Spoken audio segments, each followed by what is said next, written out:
Revisi Undang-Undang Pilkada berjalan alot dengan tanda tanya. Dialog kita lanjutkan kembali masih bersama anggota Komisi 2 DPR RI Amirul Tamim. Dan sebelum ke Pak Amirul, ini ada satu penelpon dulu Pak, kita angkat dari Bekasi, Pak Marsudi. Selamat pagi Pak Marsudi. Iya, selamat pagi Pak. Silakan Pak. Iya, selamat pagi Pak. Silakan Pak Marsudi. Iya, pertama mungkin saya sepakat ya Pak dengan upaya pemerintah dan DPR untuk revisi Undang-Undang Pilkada ini ya Pak. Ada beberapa poin mungkin Pak yang perlu coba diatur juga. Yang pertama kalau kita melihat partisipasi pemilih Pak. Iya, betul.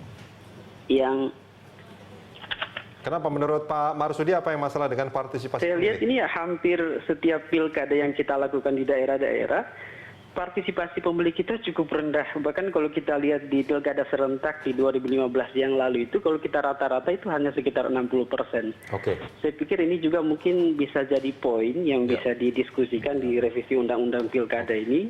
Oke. Apa mungkin peran-peran yang harus dimaksimalkan ya, baik penyelenggara. Oke.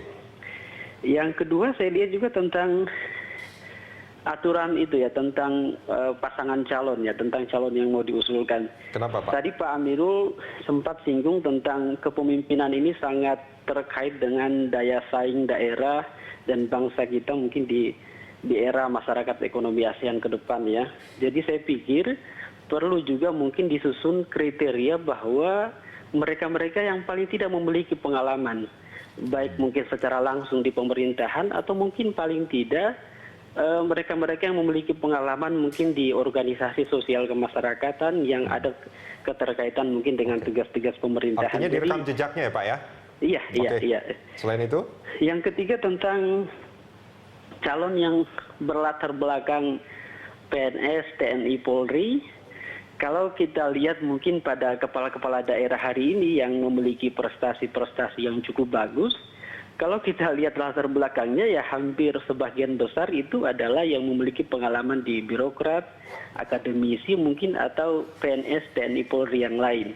Oke. Saya pikir ini juga perlu kita pertimbangkan terkait dengan daya saing daerah tadi, daya saing bangsa tadi. Ya. Karena mungkin di luar dari Jawa ini, di daerah-daerah yang jauh mungkin di Sulawesi, di Papua atau di Maluku sana, figur-figur yang berlatar belakang TNI, Polri, PNS, akademisi itu adalah figur-figur potensial sebenarnya yang juga mesti kita kasih ruang untuk Pak Marsudi, mengabdi. Iya. boleh saya koreksi sedikit, Pak Jokowi dulu berhasil di Solo sampai 2 kali, kemudian sempat di Jakarta. Apakah itu tidak dianggap sebagai figur yang sukses dalam memimpin daerah? Dan dia bukan dari PNS dan juga bukan dari TNI Polri.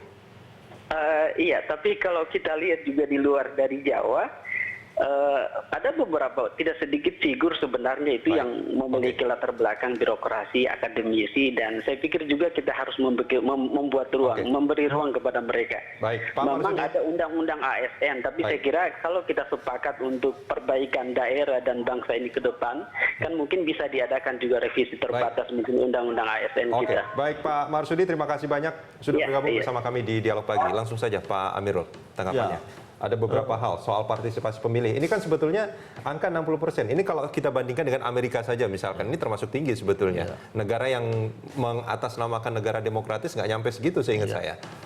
Jadi memang hasil evaluasi kita kan ditargetkan itu oleh KPU kemarin itu kan 67%. Ya. Ternyata kan capaiannya hanya 60%. Ya. Oleh sebab itu dalam pembahasan ini kita mencari instrumen agar bagaimana pilkada ke depan ini partisipasi pemilihnya meningkat. Ya. Kemungkinan kemarin salah satu usulannya apa saja Pak? Kemungkinan yang kemarin yang pertama itu minimnya kandidat yang maju. Karena kemungkinan kalau saya tidak dukung si A, ngapain saya datang kan? Karena calon saya tidak lolos. Karena instrumen itu mungkin instrumen-instrumen nanti terkait dengan persentase, dukungan, ya, kemudian yang lain-lain itu. Kemudian yang kedua bagaimana kita memberikan peran kepada pemerintah daerah jauh sebelumnya untuk membangun kesadaran masyarakat. Tapi bukan hanya kesadaran masyarakat sebetulnya kan Pak Amirul, tapi kesadaran partai politik juga sebetulnya untuk memunculkan kandidat yang memang betul-betul bisa diterima oleh masyarakat gitu.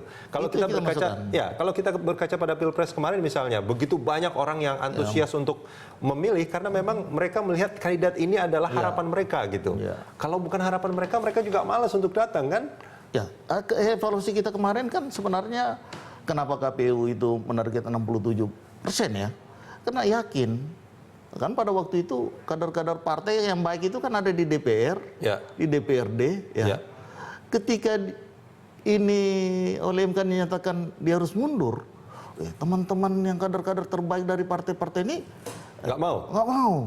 Gimana sikap negarawannya kalau mereka nggak mau? Kalau ada tugas yang lebih itu lagi kan mestinya mereka ini kan? Ada yang mau. Jangan-jangan mereka masuk DPR itu karena cari kerja saja sebetulnya.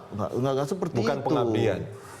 Bukan seperti itu. Tapi kalau kita berkaca misalkan, contoh ada beberapa calon tunggal di beberapa daerah, itu kan wujud bahwa partai politik nggak mampu memunculkan kandidat yang berkualitas sebetulnya Pak Amirul untuk bersaing gitu kan? Kalau yang kemarin itu bisa kita kategorikan bahwa kandidat yang ada cukup kuat, sehingga mungkin yang lain pikir-pikir ngapain sih maju di sana, pasti juga kalah, ya. Tetapi ke depan ini dengan adanya dicantumkan calon tunggal, kemungkinan ada kategori lain yang bisa. Saya ingat Pilpres yang sekarang ini ada di Amerika misalkan ada Bernie Sanders yang dia tahu dia akan kalah, tapi dia tetap maju karena dia ingin memberikan satu insight kepada masyarakat bahwa ada calon yang kuat, tapi mungkin ada kelemahan dari calon kuat itu yang masyarakat juga perlu tahu. Bukankah itu juga penting dalam proses demokrasi? Dalam undang-undang yang kita bahas ini ada upaya untuk memasukkan instrumen itu, tanggung jawab partai, sehingga partai diberikan betul-betul kewajiban untuk menyiapkan kadernya. Apa yang diharapkan dari revisi undang-undang ini sebetulnya? Yang diharapkan kan melahirkan pemimpin yang negarawan, berkualitas, sehingga bisa membawa masyarakat kita dan bangsa kita kan peran-peran daerah ini kan untuk bagaimana kita mempunyai daya saing yang kuat. Kita berdoa bersama-sama Pak Amirul. Terima kasih banyak sudah bergabung bersama kami di Dialog Pagi.